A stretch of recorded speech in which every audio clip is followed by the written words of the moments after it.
y'all. This is a cottonmouth. Now these snakes are pit vipers in the family Viperidae. They're called pit vipers because they have these two heat-sensing pits between their eyes and their nostrils that can help them to detect and zero in on prey. This is a very dangerous snake. You do not want to get bitten by this snake as it can cause death in humans. They rarely bite unless provoked, unless you accidentally step on them.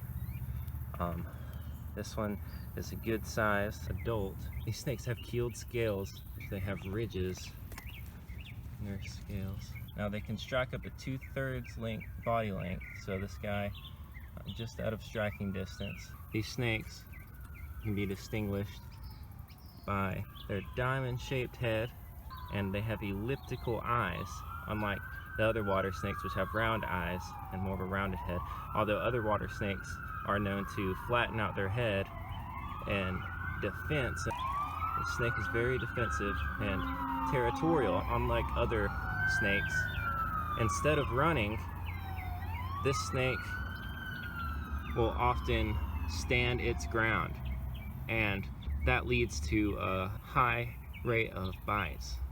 They feed on frogs, rodents, lizards, salamanders, small turtles. They're opportunistic carnivores. Anything they can get their hands on, they'll sit and wait, coiled up in a striking position. Now this snake, you can hardly see its banding. The bands, while very prominent in the juveniles, become less pronounced in the adults.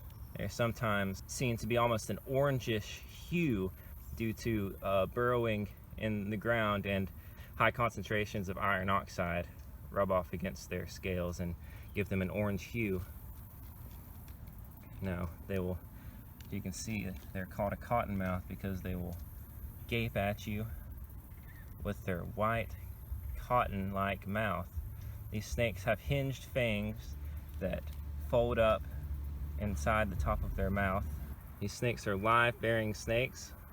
The eggs develop inside of the body and then hatch inside of the body, and then they give birth to the live snakes. Now, see, they will rattle their tail as a defense mechanism, warning predators to back off. As you can see how well camouflaged they are. If I back up, you can hardly see his head.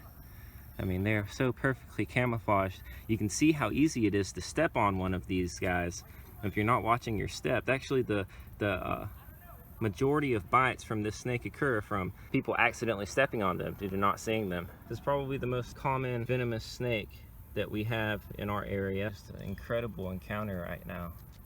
I want to get closer, but you should always mind your distance when you cross paths with a venomous snake. Under no circumstances should you handle them.